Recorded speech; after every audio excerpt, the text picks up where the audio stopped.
Olá, como estão vocês? Espero que bem.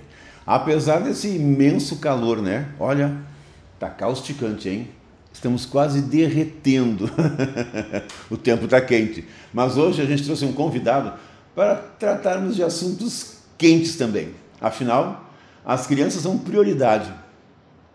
Será? Sempre? Quando é que elas deixam de ser prioridade?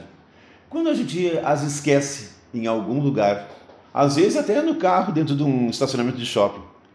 Às vezes da vida da gente. Tantas crianças estão por aí, muitas vezes perdidas.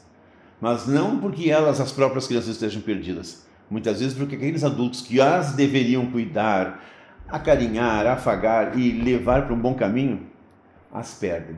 As deixam se perder. E é sobre isso que a gente vai falar hoje.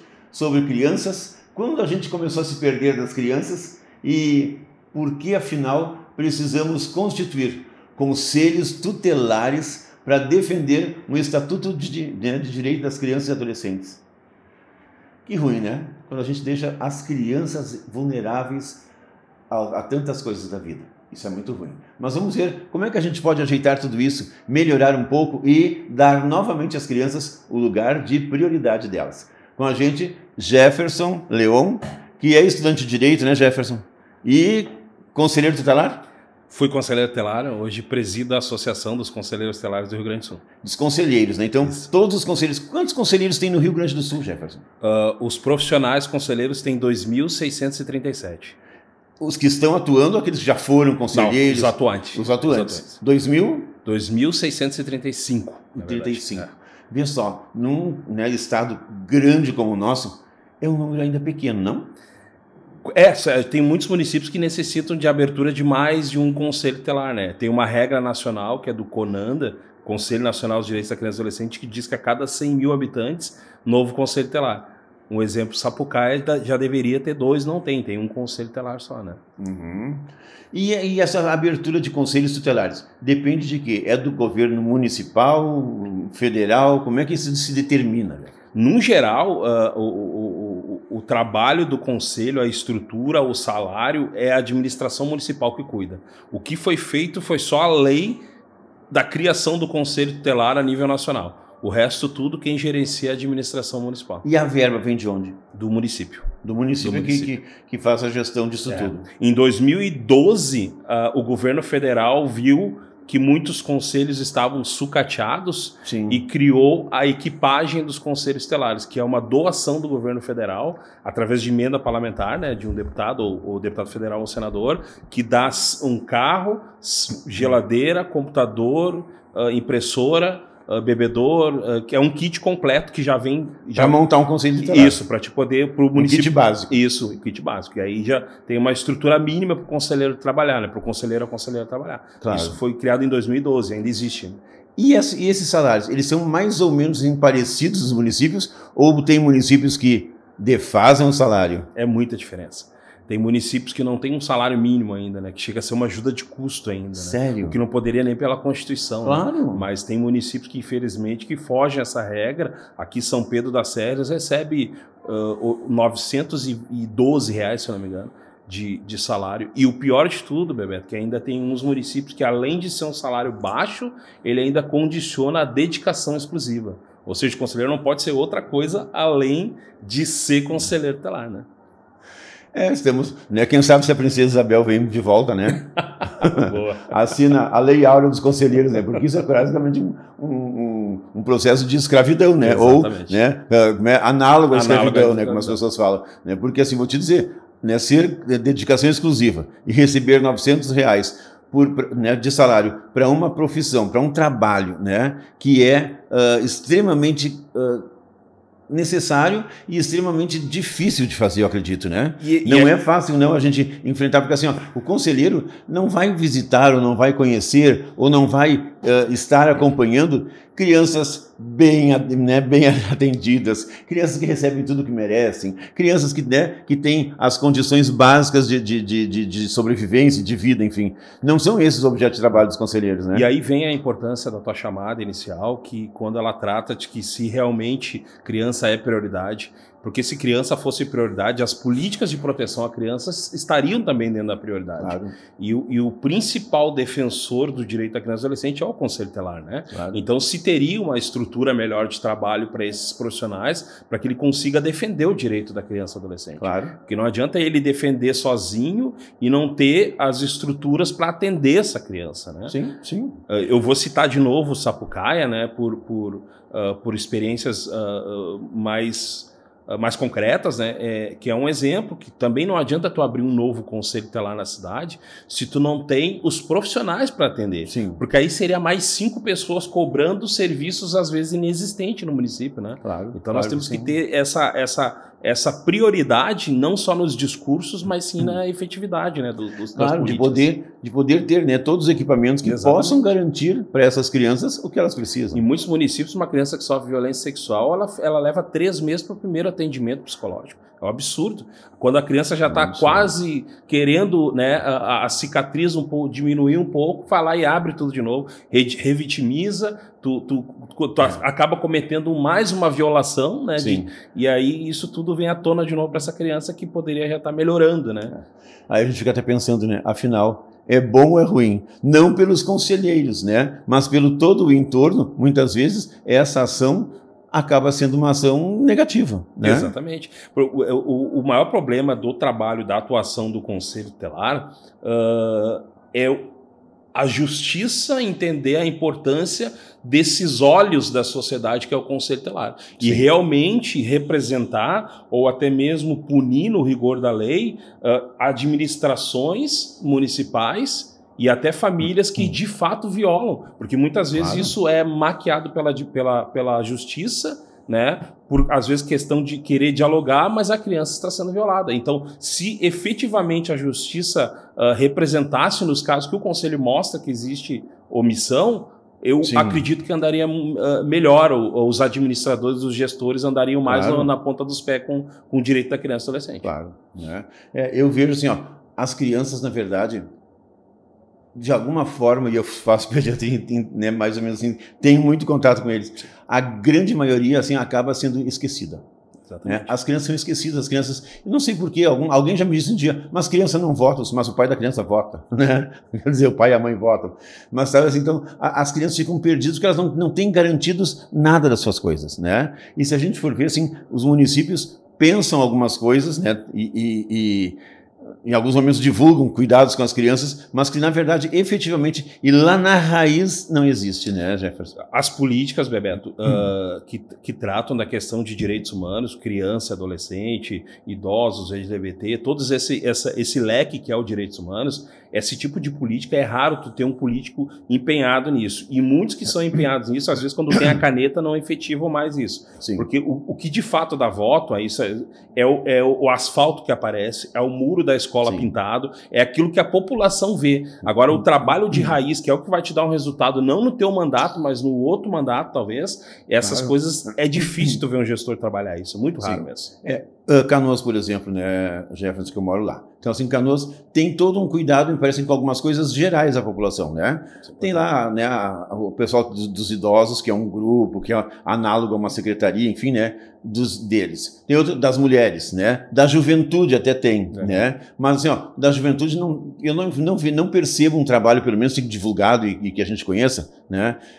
Que cuide das coisas genuínas do jovem, né? A não ser de montar uma praça da juventude, o lazer, sabe? Essas questões que são as questões talvez menos graves, né? Que faltem, mas tem muitas coisas anteriores que faltam, né? Das oportunidades e tudo. E da criança, então, nunca se falou e nunca se teve uma política ligada diretamente à criança, né? E aí quando se tem as conferências, né? Que tanto da saúde, educação e tal, que tem o da criança e adolescente também, que a ideia da conferência é fazer com que o adolescente, a criança, seja protagonista do evento, para que ele diga as necessidades deles. E muitas vezes é colocado no palco, eles têm um momento de fala e tudo, mas a efetivação não existe, né? É verdade, é verdade. Eu lembro, há um tempo, 5 anos atrás, digamos, lá numa conferência da criança e adolescente, nós fizemos em Canoas, eu trabalhava na Secretaria da Saúde na época, nós fizemos uma conferencinha da saúde, que era com as crianças divididas em salas, né, e surgiram as propostas das crianças, que era muito legal, assim. E as coisas das crianças, Jefferson, muito genuíno deles, assim, né? O que eles queriam? que no hospital tivesse uma comida melhor. Boa ideia. Né? Porque a comida do hospital é uma comida meio sem a visão graça, deles, uma sopa meio, não é? Então eles queriam assim, alguma coisa que tivesse com cara sabe? Com cara de celeiro, de salgadinho, de coisa que comida de criança, né? Uma coisa que eles gostam mais, né? Claro que não ia ter salgadinho, mas alguma coisa que os nutricionistas inventassem que ficasse com cara de salgadinho. Dá para fazer um nuggets, né, caseiro, mais saudável. E talvez, né, fosse isso que eles queriam. Eles queriam assim, que tivesse que não demorasse muito a consulta. E que se tivesse que ficar na sala de espera, que tivesse uma TV, que tivesse alguma coisa de lazer para eles poderem, sabe, se entreter com alguma coisa, né?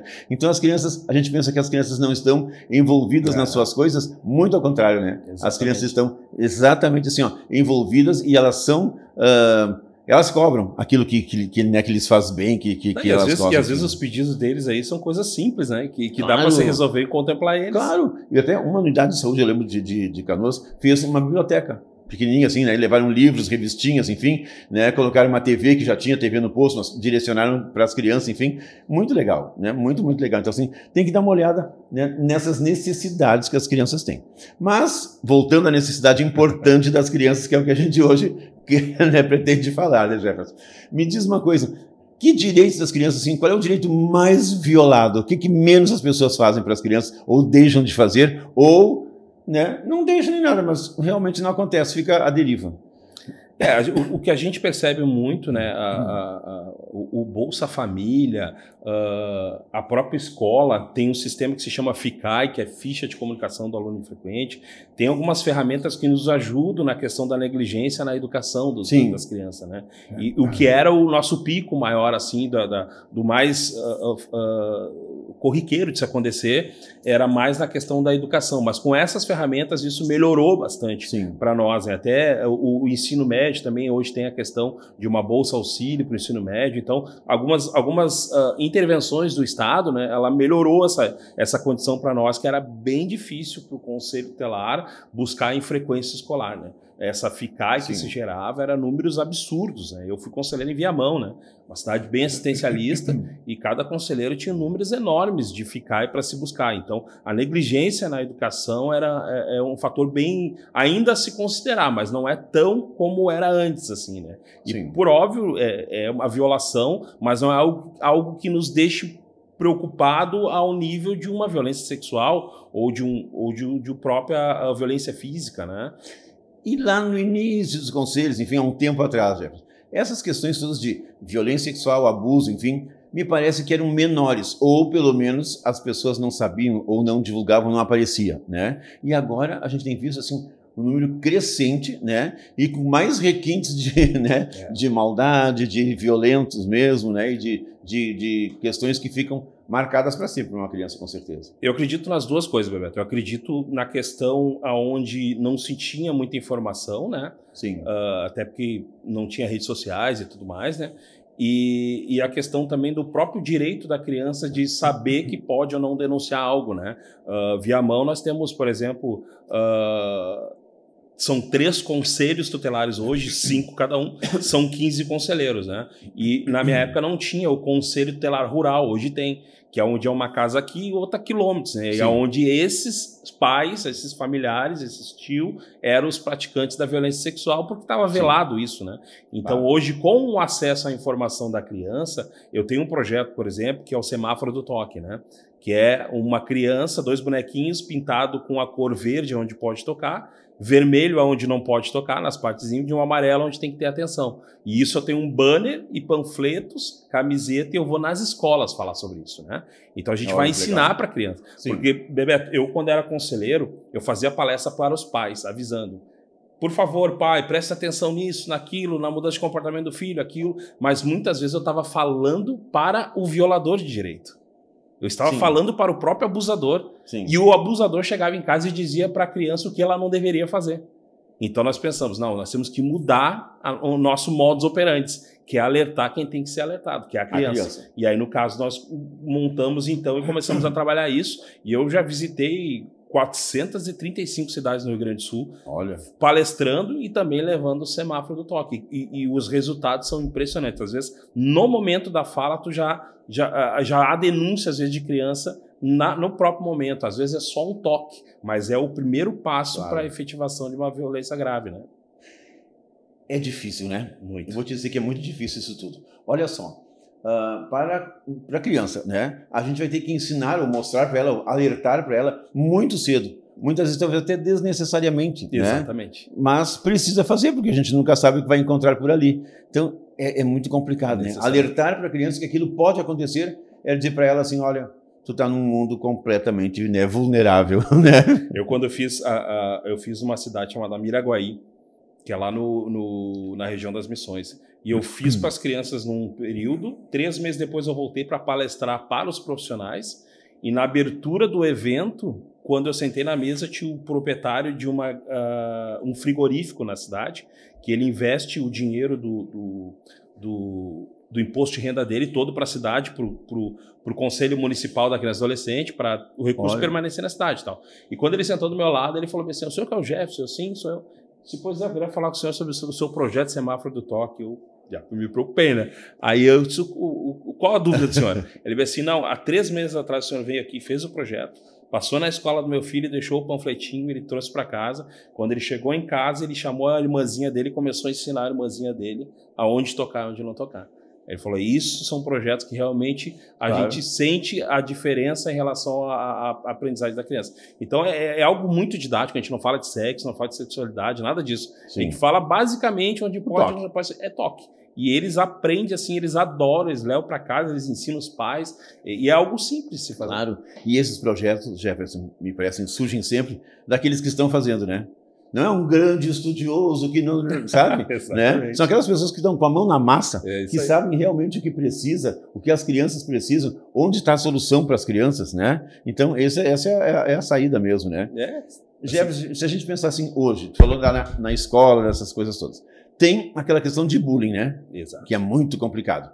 E hoje, mais complicado ainda, porque as crianças todas, isso tu vai ver assim, olha a nossa mini plateia ali, quase todos com o celular na mão, né? E as crianças hoje também estão, né, sempre com o celular.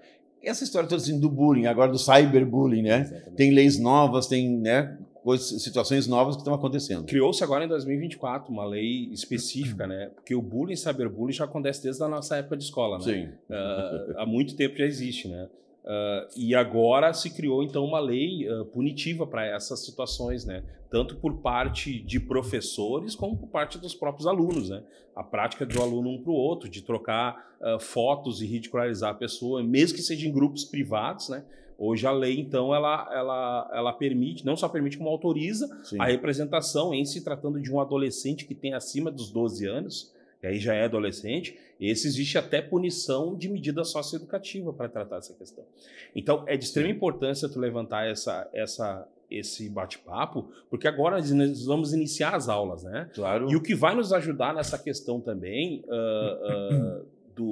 não vou falar em erradicação, mas eu sou um sonhador, né? Mas que diminua pelo menos esse crime de bullying, cyberbullying, é a falta do acesso deles agora ao celular. Porque tem uma lei federal agora que não permite o celular na sala de aula, né? Então isso Sim. também vai contribuir, né, junto com a lei do bullying e cyberbullying, contribuir para que diminua um pouco essa questão. Vai ser um grande desafio para as escolas a questão do celular. Mas Sim. eu acredito que a gente, quando a gente tenta de uma forma didática e não consegue, nós temos que acabar sendo um pouco mais severo para que se evolua, que as coisas consigam acontecer realmente. Exatamente. Né? Até porque me parece, Jefferson, que muitas vezes o conceito tutelar assim, é uma arma efetiva, né, para a defesa das crianças, mas, por um outro lado, muitas vezes ela acaba se virando contra ela mesma, né? Porque as crianças, né, dizem, olha, não pode falar mais alto comigo, não pode isso porque tem conselho, né? Ela mesma já entendeu essas coisas e muitas vezes acaba usando de uma forma mais ao seu favor, né? Mais simples. E as famílias acabam acolhendo isso, né? Exatamente. Porque, claro,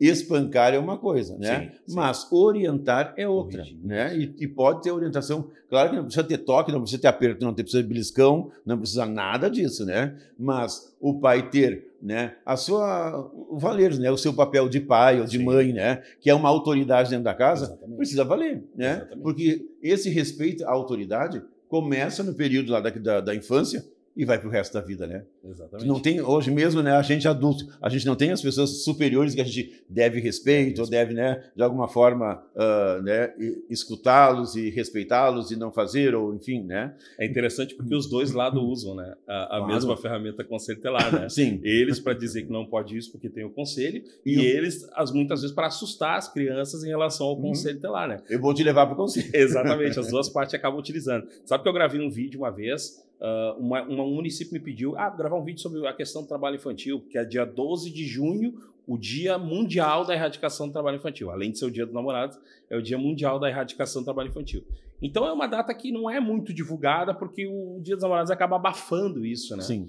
Mas o trabalho infantil é uma questão que não é muito forte no nosso estado e tal, mas é importante sempre se lembrar, né? Porque tudo que a gente faz como dia alusivo é justamente para mostrar para as pessoas que isso ainda acontece. Claro. Né? Então, a lei, por exemplo, tem a lei do abuso e exploração sexual, que é o 18 de maio, que é o Dia Nacional do Combate ao Abuso e Exploração Sexual.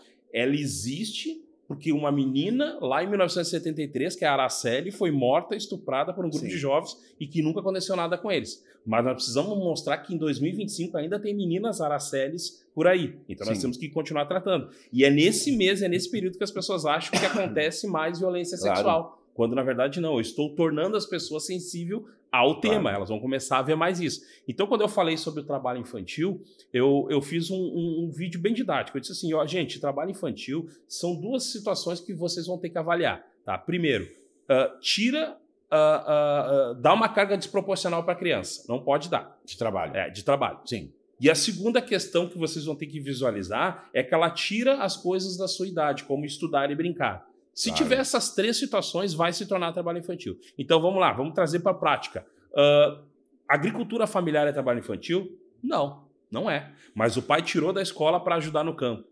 Se tornou trabalho infantil. E agora só trabalha no campo, não vai para a escola, exatamente, não brinca nem nada. Não faz as coisas da sua idade.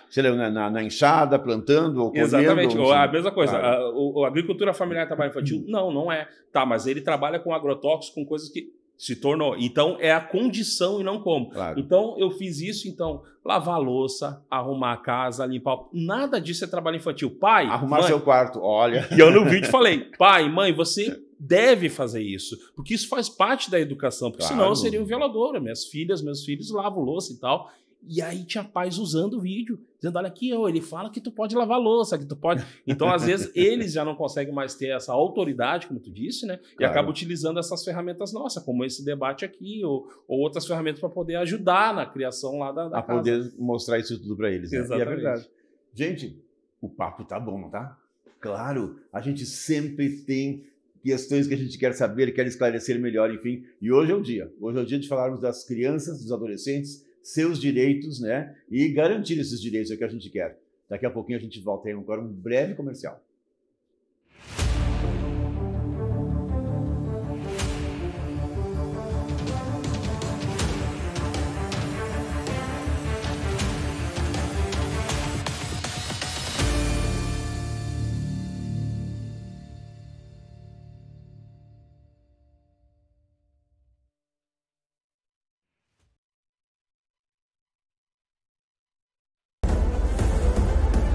A forma como assistimos TV mudou e a Soul TV oferece mais de 200 canais totalmente grátis. É isso mesmo que você ouviu, totalmente grátis. É muito simples. Baixe o aplicativo entrando nas lojas da Play Store, Apple Store e nas suas Smart TVs, Samsung e LG.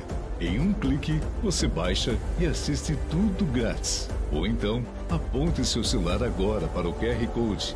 O que você está esperando? Baixe agora mesmo.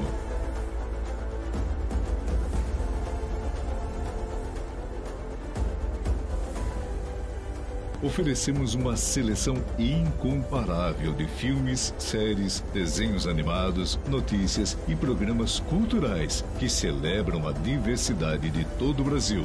Para que pagar? Se a Soul TV é gratuita. Agora também estamos disponíveis no site www.soultv.com.br, onde você pode conhecer melhor todos os canais da plataforma e descobrir um mundo de opções gratuitas ao seu alcance. Soul TV, a revolução do entretenimento está na palma da sua mão e na maior tela da sua casa, em qualquer lugar do mundo.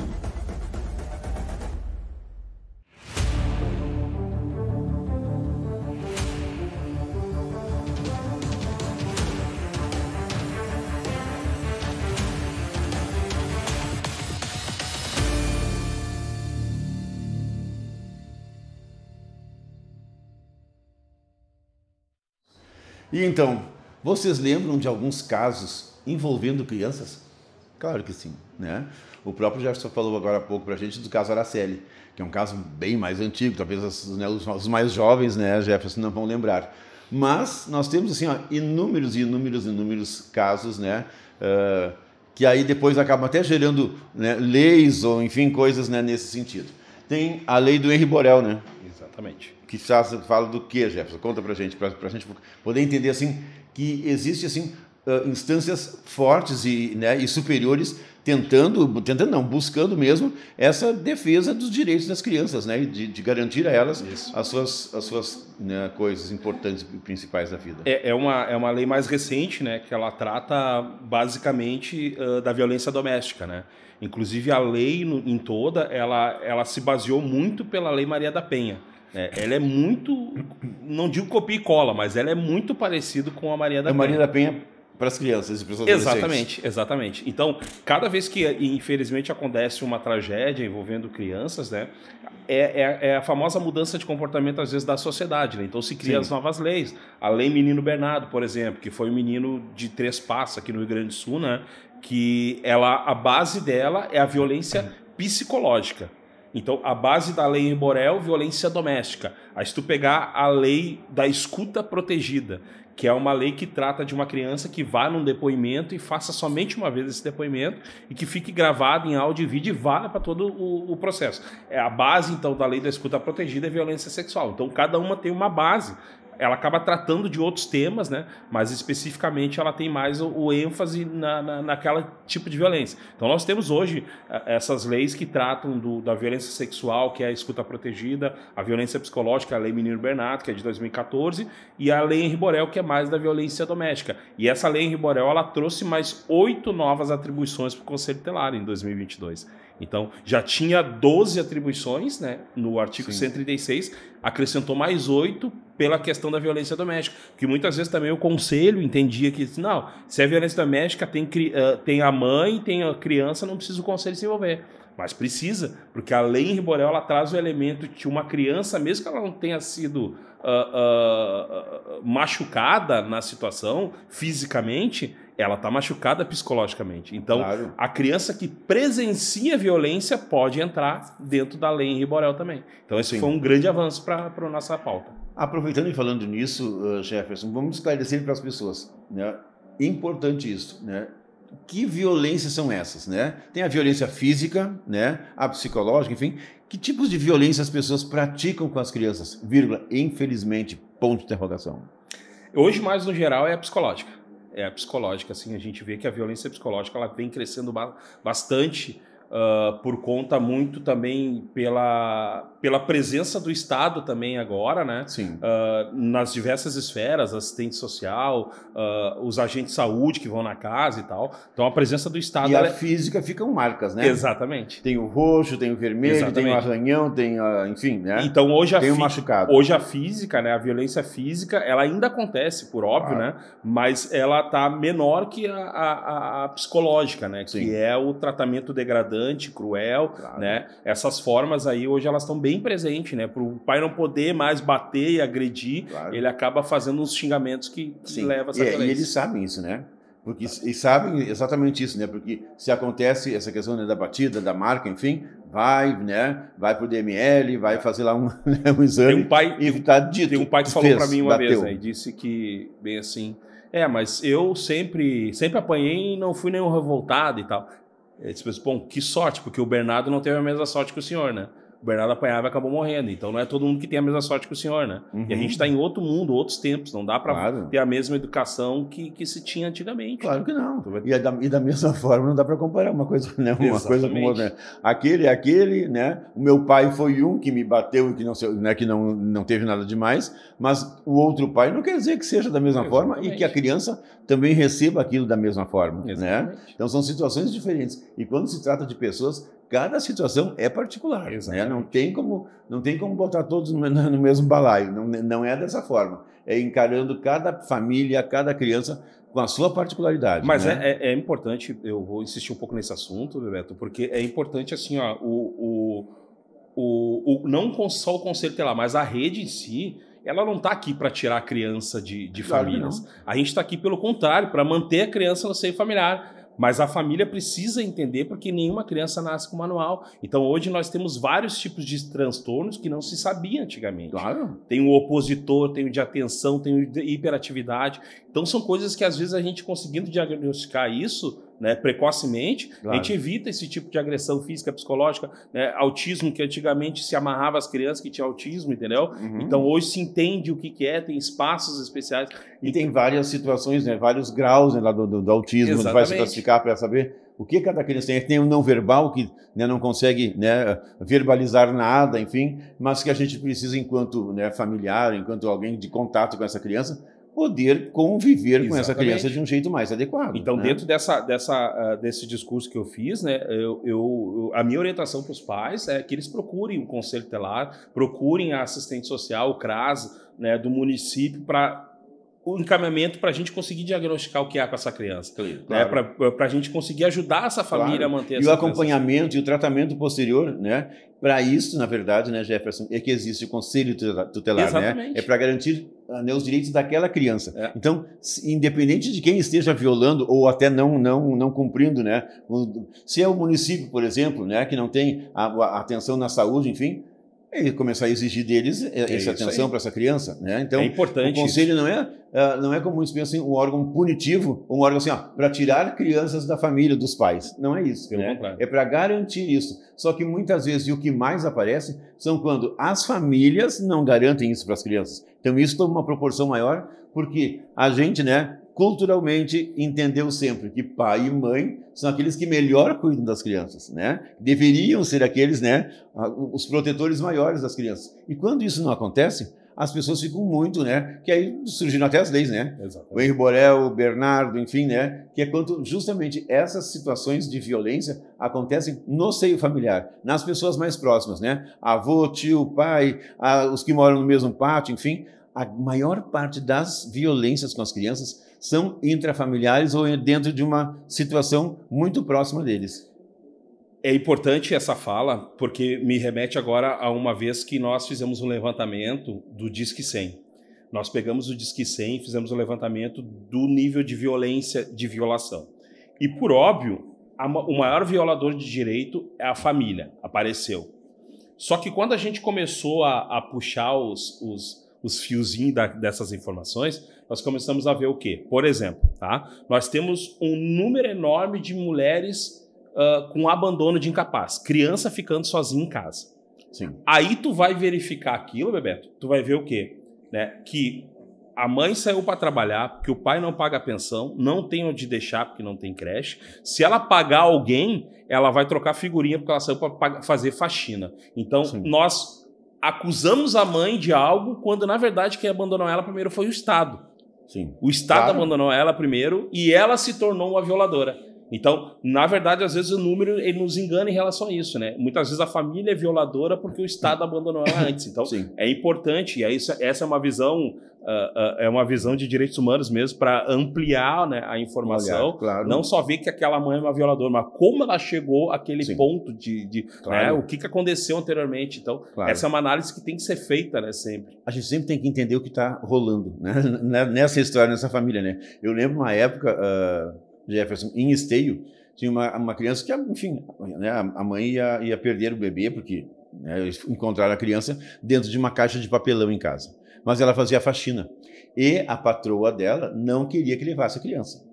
e ela não tinha ninguém que cuidasse. E a criança não tinha vaga na creche nem nada. Então ela deixava ela dentro de uma caixa de papelão, uma caixa de fogão a gás, que na época vinha dentro de uma caixa de papelão. Sim. Deixava a criança ali com a mamadeira e um paninho, um cobertor. E a criança ficava ali. Aí a criança, que um dia lá chorou muito, a vizinha foi ver, enfim, chamou o conselho tutelar e, claro, a primeira coisa foi que a criança está abandonada em casa, né? Mas, na verdade, ela estava abandonada porque a mãe estava trabalhando para conseguir, talvez, comprar o que colocar dentro da mamadeira da criança, né? E as bolachinhas, enfim, né? Então, isso é muito um retrato, muitas vezes, desse abandono que não é genuinamente da mãe. Exatamente. Né? Ela precisou abandonar porque foi abandonada. E é muito isso, né? As pessoas acabam fazendo com o outro aquilo que elas sofrem. Não manda né? para a escola, mas por quê? Porque não tem transporte escolar, não Claro. tem passagem. Então, E eu vinha conversando agora há pouco mesmo, que a gente estava vindo para cá, justamente disso, né? Muitas vezes as crianças ficam em escolas diferentes. Uma família que tem 4 filhos. A educação infantil está nessa escola, o outro está naquela escola e o outro na outra escola. Como é que vai fazer? Né? Não tem como levar as crianças em tempo hábil. Todos têm que estar, sei lá, às 7, 8 da manhã. E quanto gasta para carregar tudo isso? Claro. Também, né? Imagina se essa mãe, né, que é de uma vulnerabilidade social importante, ela não tem como levar. Não tem nem bicicleta, muitas vezes. Muito menos, né, um transporte público que possa levá-la. Enfim, é difícil. E se o transporte público existe, ele não passa na hora que ela está ali. Ele passa às 5 da manhã. Ela chega na porta da escola às 6, 5 e meia da manhã. Vai deixar com quem? Né? Então a gente tem que ir entendendo essas coisas todas, né? É importante mesmo pegar cada caso e analisar ele, cada um por eles, né? Claro. Para poder... Mas as coisas que às vezes vêm mais externos, me parece, também, Jefferson, a questão de pedofilia, né? A pedofilia, acho que é muito mais dessa coisa agora, né? Das fotos, dos vídeos. Eu acho que a questão de redes sociais, de internet, enfim, potencializou isso ou não? Sabe que sim, eu não tenho dúvida de que a rede social, né, a exploração sexual também feita pela questão de rede social, ela teve um crescimento muito grande, né, muito grande, no sentido de eles agora se aproveitar dessa ferramenta, né, claro, para poder atrair as nossas crianças e os adolescentes para as armadilhas deles, né. E tem um filme que eu indico sempre, que é o filme O Som da Liberdade, que trata sobre isso, sobre rapto de criança para exploração sexual e para produção de vídeos também para pedófilos, né? E a história do filme é mais ou menos o que aconteceu aqui no Brasil, na Ilha dos Marajós, ali onde teve uma rede de pedofilia que foi presa, que faziam isso e levavam crianças para as ilhas para pessoas com dinheiro abusar sexualmente dessas crianças. Então o filme trata mais ou menos sobre isso, né? E ele é um alerta para a sociedade, na verdade, né? Mas a gente também tem que cuidar, né? Nós, família, pai, mãe, a exposição excessiva também das nossas crianças na rede social, né?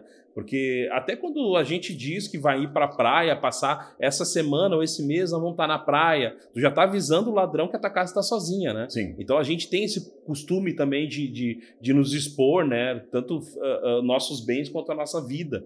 E essa questão da pedofilia, ela cresceu muito pela questão do crescimento também da internet e da rede social, né? A gente vê bastante casos de meninas que são assediadas dentro do seu sua própria rede social, seja qual for, né?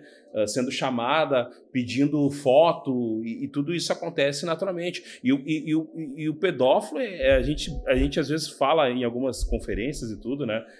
Gostar de criança não quer dizer que tu tenha que trabalhar nessa área, né? Porque gostar de criança até pedófilo gosta. Tu tem, né, que ter o conhecimento do que tu vai fazer ali. Então, dentro dessa coisa que a gente fala da pedofilia, nós tratamos muito, mas muito mesmo, pela questão do perfil, né? Esse perfil que é importante a gente conhecer esse perfil dessa pessoa, que pode ser uma pessoa casada com um filho, mas que tem a vida secreta no computador e que não seria nenhuma novidade de várias situações que já apareceram. Então a pedofilia nos preocupa porque ela é muito velada e difícil de descobrir. Ela é muito silenciosa, né?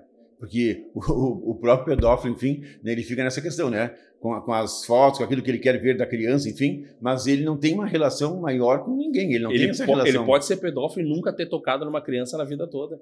Ele pode só armazenar conteúdos, distribuir, mas nunca tocar numa criança e ser pedófilo a vida toda, entendeu? Então, é um problema muito difícil de descobrir, mas em crescimento, infelizmente.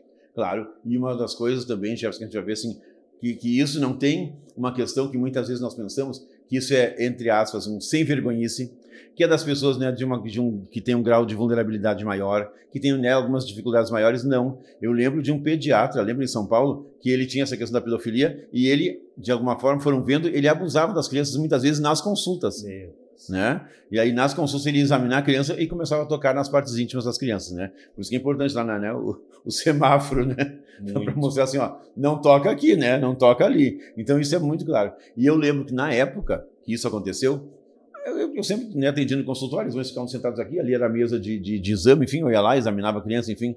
Naquele período, ali logo após, as mães começavam a levantar e ficavam ao meu lado vendo o que eu ia fazer. Porque assim, ó, opa, se esse lá de São Paulo fez, qualquer um pode fazer. E eu achei muito normal e muito tranquilo e gostava quando elas vinham, porque assim, ó, a gente também não tem ideia do que o outro pode fazer, né? Exatamente. E então, aquele lá, né, fez o erro, acaba que, claro, o erro vai de alguma forma respingar em todo mundo. E eu prefiro que ela venha e fique do meu lado e veja que aqui não tem problema, do que ela fique lá sentada pensando, será que ele está fazendo lá agora? Né? Mas eu acho que as mães não ficariam dessa forma tão quietas, né? Mas acaba criando, sim, né, uma dúvida, uma incerteza se, será que o outro não faz também? Né? Então a gente fica assustado com isso tudo, né? A gente fica muito marcado com essas coisas todas, né? É o lado positivo de uma situação dessa, né? Claro. Que aí os pais ficam mais alerta nessas situações para se dão conta disso, né? Exatamente. Então essas coisas que as pessoas ficaram assim, opa, né? Agora na questão do bolo lá de Reis, né? De Torres, eu já disse para todo mundo, olha, vou começar a cuidar, né? Que bolo eu vou comer de quem fez o bolo, porque vamos lá, né? Se a mãe deu o suco lá com arsênio para o próprio filho, gente, opa, né? A gente está na hora da gente começar assim a ficar mais atentos. E isso eu falei em terapia, Jefferson. Eu disse, olha, eu estou assustado com o mundo.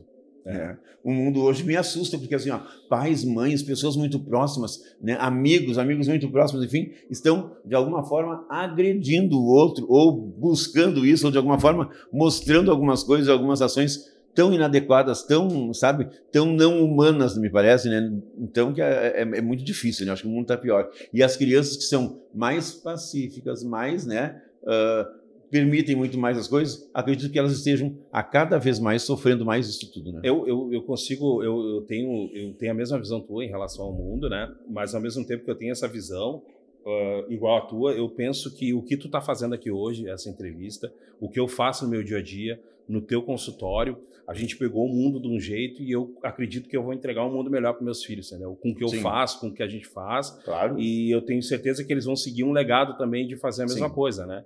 A gente tem que ter uma consciência que a gente não consegue mudar tudo, mas dentro da nossa, dentro das nossas possibilidades, nós fizemos e entregamos um mundo melhor para eles, né? Não o que a gente queria, mas o melhor possível, né? Claro. E a gente fala de conselhos tutelares, né, Jefferson? Eu sempre digo, e sempre pergunto isso quando chega aquele período, né, em novembro, né, vem a eleição de conselho. E eu sempre digo para as pessoas, né, ao meu entorno, pais, enfim, né, quando acontece alguma situação, eu sempre peço, votou no conselho? Tu sabe quem é o conselheiro que tu votou, né? Sabe? Tu escolheu adequadamente esse conselheiro, né? Sabe? Porque é importante saber assim, eu estou escolhendo alguém que é capaz, que tem condições, que conhece o assunto, ou que tem sensibilidade para tratar do assunto, né? Porque se a gente não faz nada, e quando a gente tem a oportunidade de mudar alguma coisa que possa, né, iniciar a transformação do mundo, e a gente não faz, a gente prefere naquele domingo de manhã, lá durante o dia, ficar em casa do que ir em algum local de votação, é porque eu não estou muito preocupado com que as coisas estão acontecendo. Eu só me preocupo pontualmente e ocasionalmente. E de ações pontuais e ocasionais, não há mudança. E eles têm por obrigação na lei, no artigo 134 do Estatuto, a formação continuada. Eles, até porque como mudou agora 2024, o cyberbullying, já entrou a lei em Borel, aí ele entra aí e vai entrando, eles têm que estar se atualizando. Então o conselheiro não pode ficar na inércia. Tem que estar se atualizando, porque a lei cobra deles em relação a essa formação continuada deles. Isso é uma posição muito particular minha. Eu entendo que conselheiro tutelar, claro que ele sofre, né, lá uma prova, né, várias avaliações para poder ser um candidato. Isso. Eu penso que ainda deveria ter, Jefferson, a exigência de um curso superior de área ligada a humanas, às crianças, né? Então, mas isso ainda não é. Eu acho que até assim para que fique mais amplo, para que alguns municípios talvez não tivessem um número, né, adequado, enfim, para que tudo possa acontecer, ok. Mas se houver possibilidade, eu sempre procuro, entre a lista dos candidatos a conselho, aquele primeiro que eu conheça, Sim, primeiro que eu saiba da atuação como é, e outro que tenha né, um conhecimento maior, ou se não for um curso superior, pelo menos um conhecimento de trabalho maior em relação a cuidados, a questão de humanas, de psicologia, enfim, para que eu possa garantir que eu escolhi alguém que vá, né, ajudar as coisas a acontecerem. Nós temos alguns municípios que já têm a obrigação já do ensino superior, já. Não são todos, mas já temos alguns municípios já. Claro, eu acho isso super importante, né? E com essas questões municipais e que é de prefeitura, eu acho que justamente isso, né? Os próprios conselheiros, infelizmente, né, por determinação deles mesmos, têm que ir atrás de melhora de salário, melhora de condições, né? Insalubridade. Eu vejo que conselheiro tutelar deveria receber periculosidade. Porque, né, por exemplo, eu moro em Canoas, eu sei que hoje as áreas mais vulneráveis também são as áreas perigosas, né? E não quer dizer que o conselheiro tutelar vá num lugar que vá sofrer, né? Vai levar um tiro, alguma coisa. Claro que não. Mas ele, por estar naquela área e daqui a pouco está acontecendo alguma outra situação e ele está ali, é muito mais fácil de ele, né? De ele está vulnerável. Ele está vulnerável ali, né? Então ele está numa área perigosa. Então receber periculosidade acho que não seria, não há exagero nenhum em algumas situações que as próprias prefeituras, que são quem fazem a gestão, sabem, né? Então assim, tem isso, tem, né? E por mais que eu seja conselheiro de uma micro-região lá que seja mais central, enfim, quando eu estou de plantão, eu vou para qualquer canto da cidade, né? Exatamente. Então assim, né? Não é assim, os do centro não recebem, não. Todos têm que receber, porque os do centro um dia estarão lá na área vulnerável também. Né? Não é tão simples assim. Bueno, gente. Infelizmente, as crianças ainda estão vulneráveis, né, Jefferson? Ainda assim. Né? Eu acredito que seja justamente nisso tudo que a gente conversou hoje, né? Ações, projetos, semáforo, né? Lá, a gente poder entender isso tudo, poder trabalhar isso tudo, né? Jefferson, me conta uma coisa. Onde as pessoas podem ter mais contato contigo? Tem um arroba lá onde elas podem conversar contigo, onde talvez tu possa mandar, né, virtualmente para elas o panfleto, lá, o folderzinho do semáforo, enfim. Eu tenho disponível na minha rede social, né, que é o arroba Jefferson Careca, meu apelido é Careca. Jefferson, não repete F nada. Não. Jefferson normal. Jefferson Careca, arroba Jefferson Careca. E o Careca como é a Careca? C-A-R-A-C-A. Exatamente. Aí vai me achar lá no Instagram e lá tem o material do semáforo toque, eu deixo à disposição. Claro, e aí pode também perguntar alguma coisa, né? Enfim, aquelas perguntas breves, dúvidas que vocês tenham. Jefferson, onde eu posso conseguir tal coisa? Ou onde eu posso, né, denunciar tal coisa? Ou estou percebendo que está acontecendo tal coisa, né, Jefferson? Também. Acho que também é legal, porque assim, a gente fica um pouco mais aliviado quando alguém, com o conhecimento do Jefferson, com a experiência dele, 435 municípios ele já visitou, gente. Então, tenho a certeza que ele sabe bastante, né? E pode ajudar a gente. E talvez a ajuda maior seja nos tirar daquele peso que a gente tem muitas vezes de denunciar ou de, enfim, né, de alertar que alguma coisa está acontecendo errado com essa criança. Não tenham medo de denunciar, não tenham medo de falar, de ir atrás de ajuda, de levar ao conselho tutelar alguma dúvida que vocês tenham. Olha só, se muitas crianças que já sofreram, né, abuso, que já sofreram violência, enfim, tivessem alguém próximo a elas que tivesse alertado, talvez elas não tivessem virado estrelinha como viraram, hein? Já pensou nisso? Jefferson, super obrigado por ter estado com a gente hoje aqui. E eu acredito que a gente precisa daqui a pouco voltar de novo a falar, né? Eu estou inteira disposição, quero te agradecer por esse espaço maravilhoso aqui, da gente poder trocar essa ideia, conversar, falar sobre violência, mas também sobre prevenção. Estou à disposição, realmente denuncie, tem aplicativo do governo federal, tem o Disque 100, que é uma ligação gratuita e não precisa se identificar. Tem os próprios conselhos da cidade de vocês, né? E aquilo que falou, tem que denunciar. O seu silêncio também deixa marca. Sim. Então, você também vai acabar sendo cúmplice, sabe, e não denunciou, porque os canais estão aí à disposição de todos. Olha, eu vou te dizer uma coisa, eu cortaria meus pulsos, né? Se acontecesse alguma coisa com uma criança que eu tivesse alguma suspeita e que não aconteceu nada, porque eu me calei. Não, calado nunca. Até a próxima semana, hein? Fiquem com a gente.